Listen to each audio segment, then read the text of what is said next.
I definitely became a fan of Sons of Anarchy. I didn't watch it while it was airing, but when I heard about Mayans, I knew Sons of Anarchy was just a massive show and I wanted to be a part of it, but it was in my research of Sons of Anarchy. I was just going to watch the first episode. I ended up binge watching all 7 seasons within a matter of days, and it just, my desire to be a part of it just intensified. I just really wanted to be a part of that franchise and part of Kurt Sutter's storytelling.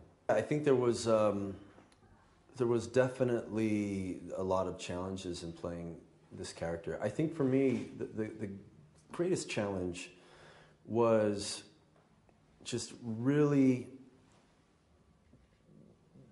you know, keeping things contained.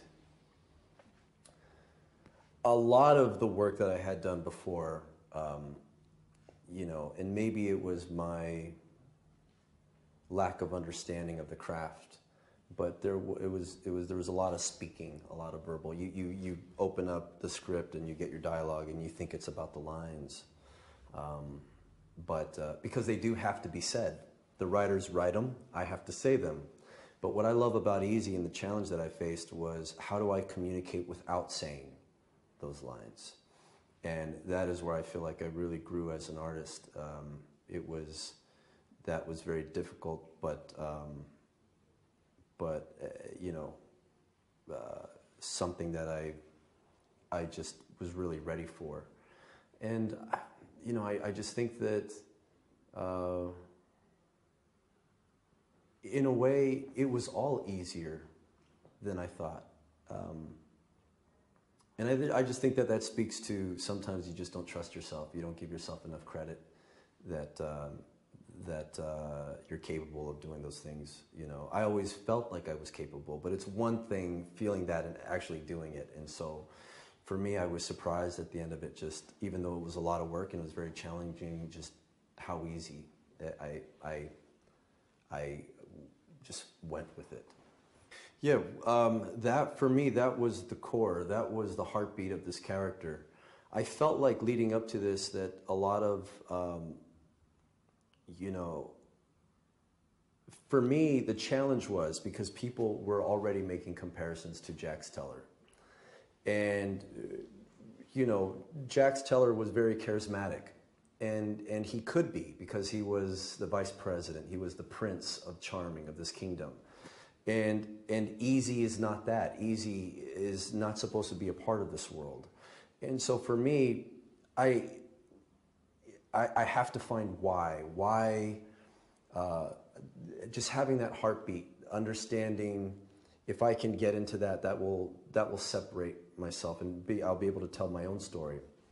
And what I really wanted to focus on was the fact that I've seen a lot of characters, even in Sons of Anarchy, they go to prison and then they come out and they're still the same character.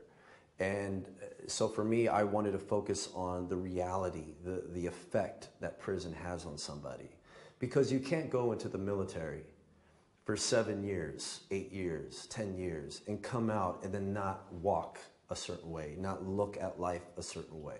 And that's what I feel like happened to Easy. So for me, I watched a lot of prison documentaries. I watched these human beings just change within the years that they were in there. And then I talked to people who were on probation and people who came out of prison and just how difficult life was for them. And even though, you know, like Elgin James, who's our co-creator, he served time.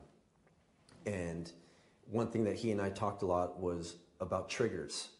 As a man coming out of prison, you're trying not to get back into prison.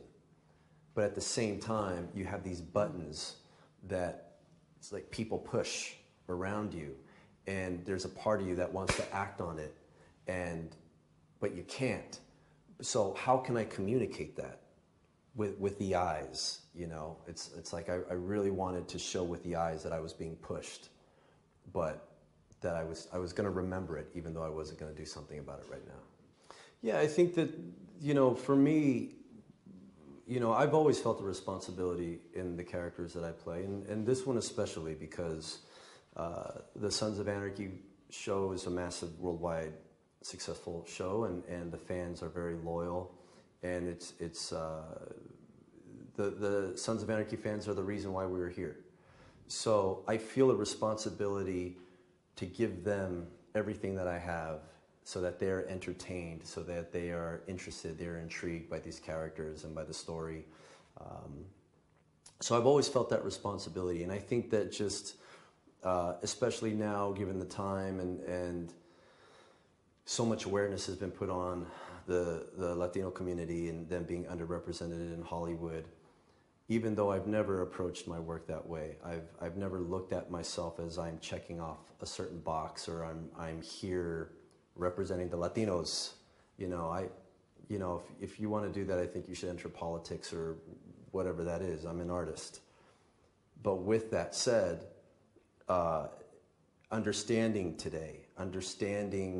the fight that the Latino community is going through, it is a responsibility, and I have to respect that. I have to honor that and understand that that my work isn't just for myself. It's also in hopes of opening doors for other Latino actors. Yeah, we work well together. We are all united, and we became close fast. I think that we all embody this just gratefulness. We feel blessed to be a part of this show. We feel blessed that Fox has chosen us to carry on the torch for the Sons of Anarchy in this new story with the Mayans. So we just, a big part of my character has been the physicality, and I've had to put on a lot of weight for the show. So we have, they were giving me weights to work out on set, and I just said, you know what, just put it in front of my trailer, let's put a tent, let's put all these weights on there, and it's something that we could all do. So I have been told that it's like the prison yard, when people come on set, we're all just working out with shirts off, things that we're saying to each other, we're like brothers. And then when they say it's time to go, we're in it, and so that just creates this bond with us. We hold each other accountable. We play hard, but we work hard, and that comes first.